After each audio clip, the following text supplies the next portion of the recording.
bien-aimée dans le Seigneur, je suis maman Gloria Osongo Mamba, épouse du pasteur John Mamba de la Compassion Bandal. Je veux nous raconter une histoire, mon histoire, c'est-à-dire, je crois en 2017, Dieu nous a fait grâce d'avoir un merveilleux garçon au nom de Epi Emmanuel. Il est né au mois de novembre, tout s'est passé très bien. L'enfant allait bien, mais à chaque fois qu'il faisait froid, on remarquait qu'il devenait légèrement bléâtre. Et nous n'avons pas tenu compte de cela. Une fois, deux fois, c'était quand même de trop. On a vu le médecin traitant, c'est-à-dire son pédiatre.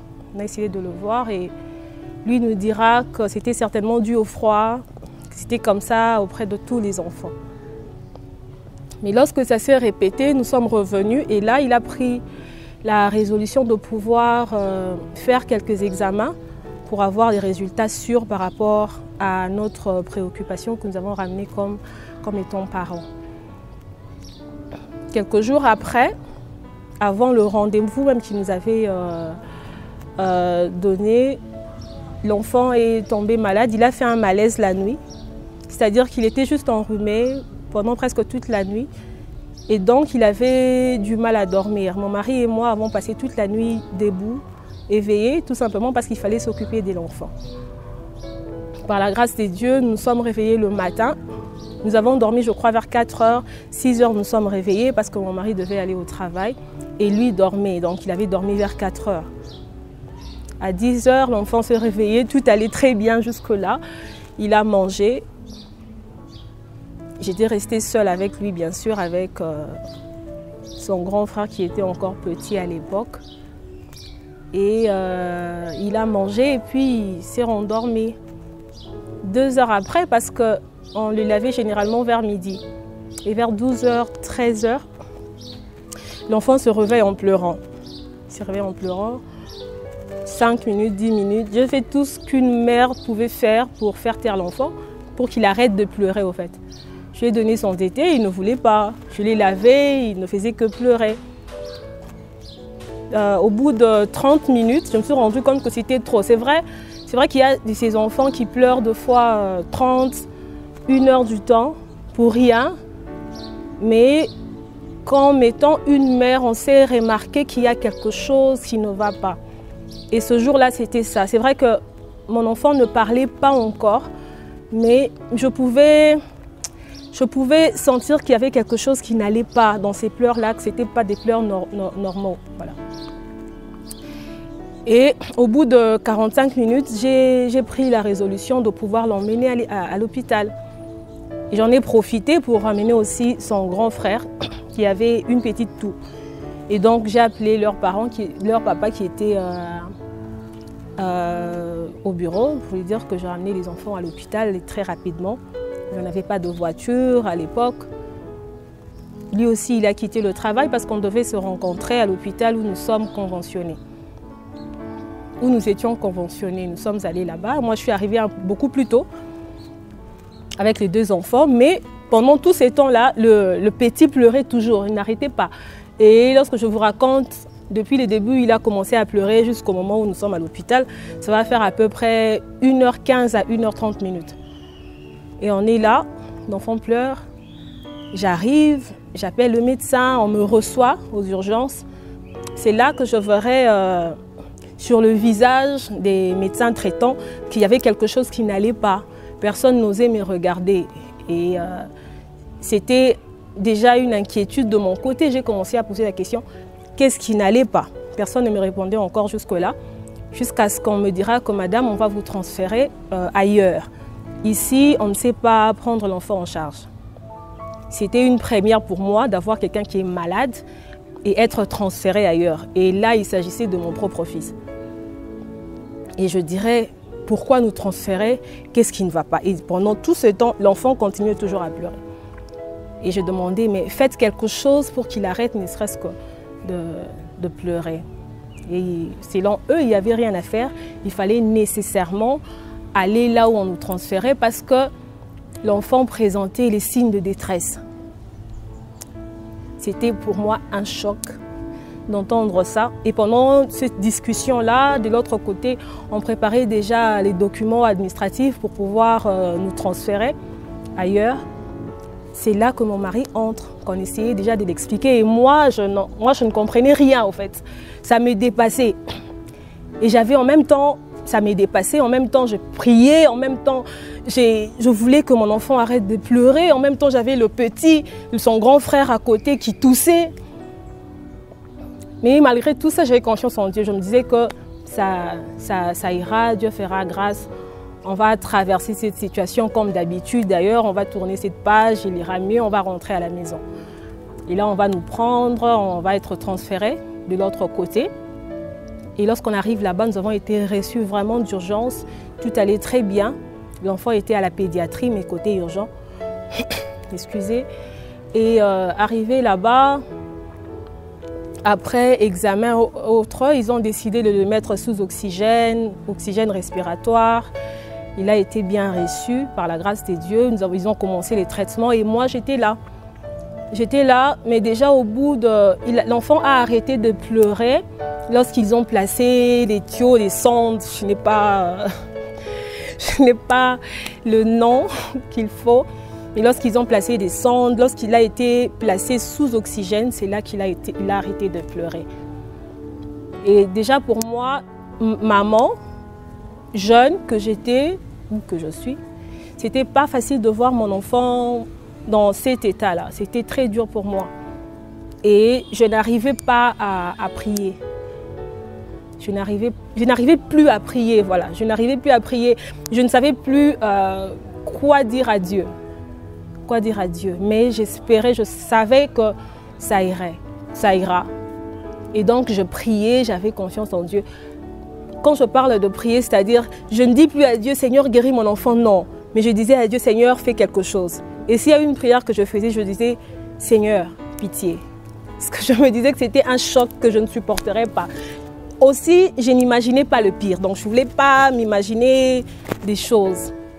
Alors, je suis restée là. L'enfant est resté sous oxygène. En attendant, mon mari a pris notre grand garçon, le plus grand, pour l'emmener ailleurs. Parce que lui aussi, il avait la toux, comme j'ai dit au début. Ils sont allés, après traitement, il fallait lui ramener à la maison. Et puis, pour qu'il revienne là où j'étais. Voilà. Et donc, c'est vers 17h30, 45 que je vais entendre un médecin dire à son collègue que l'enfant était au coma. Et là, c'était un grand choc pour moi. Je suis restée un peu genre hypnotisée, quoi. Pendant quelques secondes, j'ai pris mon téléphone, j'ai appelé mon mari pour lui dire ce qui est arrivé tout justement. Et lui, homme de Dieu qu'il est, au lieu de revenir à l'hôpital, carrément, il est parti prier à l'église. Il voulait implorer la grâce des dieux.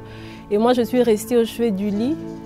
Jusqu'à vers 18h, 19h, je voyais mon enfant dans le coma. Voilà, il devenait de plus en plus froid. Mais j'espérais que tout ira mieux. J'espérais, je savais que Dieu allait faire quelque chose. Et donc, arrivé vers 22h, 23h, je demande de me déplacer un peu parce que je voulais aller prier dehors, là où je ne verrais pas l'enfant. Là, je vais dehors. Déjà, mon mari était là avec nous. Je vais dehors très rapidement. Je finis de prier. Lorsqu'on se décide de rentrer, on refuse qu'on entre dans la chambre où on était avec le bébé. Et là, je demanderai pourquoi, parce que je venais ici, j'ai passé plus de 4 heures ici. Pourquoi vous refusez? Pendant cette discussion-là, c'est là que je verrai que le groupe de médecins, ils étaient en train de réanimer l'enfant. C'est-à-dire qu'il avait fait une crise cardiaque. C'était un choc.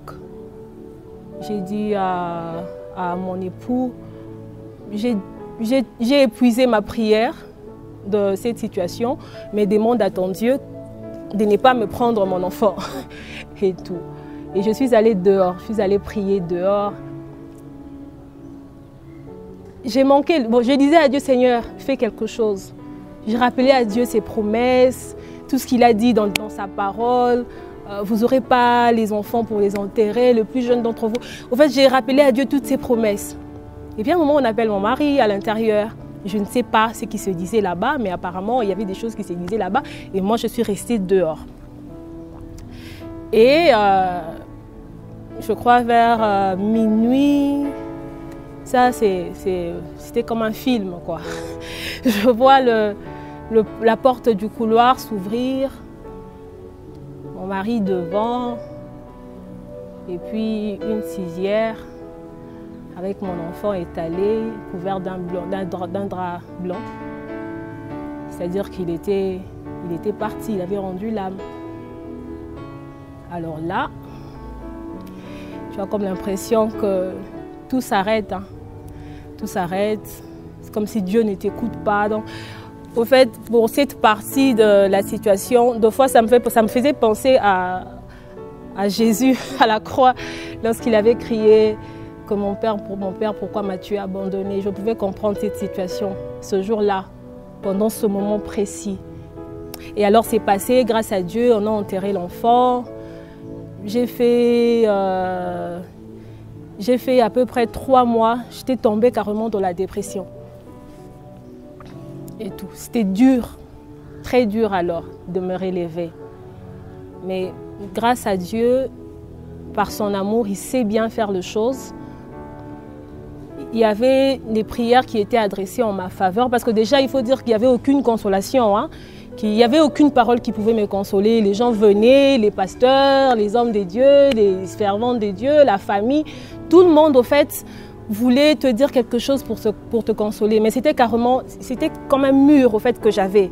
Parce que même quand quelqu'un me disait quelque chose, en moi, je me disais, tu ne sais pas ce que je suis en train de vivre. Tu ne sais pas ce que je ressens. C'était ça. Mais à peu près, je priais quand même. Je croyais que Dieu allait faire quelque chose par rapport à cette situation. Et Dieu, comme il sait bien faire les choses alors, quelque temps après, nous avions un long programme de prière à l'église La Compassion Limitée, Alpha 40, avec comme thème la guérison des blessures de l'âme. Déjà, moi je me disais que j'irais, parce que déjà je prie là-bas bien sûr, mais j'irais comme d'habitude, hein, je vais prier et voilà. Je vais là-bas, mais j'avais comme l'impression que tous les jours Dieu me parlait. Tous les jours Dieu me parlait. Et c'est comme si c'était un traitement que Dieu me donnait tous les jours. Et là donc j'ai repris force, j'ai pris la décision de servir, de continuer à servir Dieu, de placer encore totalement ma confiance en Dieu. Mais mon mari et moi avions décidé de rester comme ça, de garder notre enfant, ne plus avoir d'enfant et tout. Pendant un temps, de se concentrer dans autre chose. Et puis, quelque temps, on va se rendre compte que Dieu nous avait encore bénis. Dieu nous avait encore bénis. Tout le monde était content en disant ah, gloire à Dieu, comme Dieu vous a encore béni, tu es enceinte, c'est-à-dire ça va t'aider à oublier, bien que c'était impossible, je ne peux pas oublier mon enfant, ça va t'aider à oublier. Mais la partie de l'histoire qui est très intéressante, où j'ai vu la main de Dieu, la fidélité de Dieu, c'est que mon enfant qui était décédé, il est décédé le 15 décembre. La nuit du 15 au 16 décembre, entre 23h et minuit. Et donc, mon autre enfant devait naître en début du mois de décembre de l'année qui avait suivi. On l'attendait l'accouchement et tout allait bien. Mais on ne comprenait pas, ça traînait. Et curieusement, Dieu, par sa grâce, va permettre à ce que l'autre arrive la même nuit du 15 au 16 décembre. Donc, la même nuit où je perdais un enfant, Dieu a permis que dans la même nuit, je puisse avoir un autre enfant. Et cette fois-là, une fille. Raison pour laquelle, d'ailleurs, je l'appelle Seth Zoé, parce que Seth veut dire Dieu a remplacé.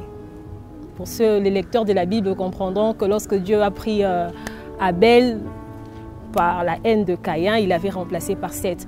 Et donc, j'ai appelé cet enfant-là Seth Zoé. Seth qui veut dire Dieu a remplacé, et Zoé, la vie des dieux.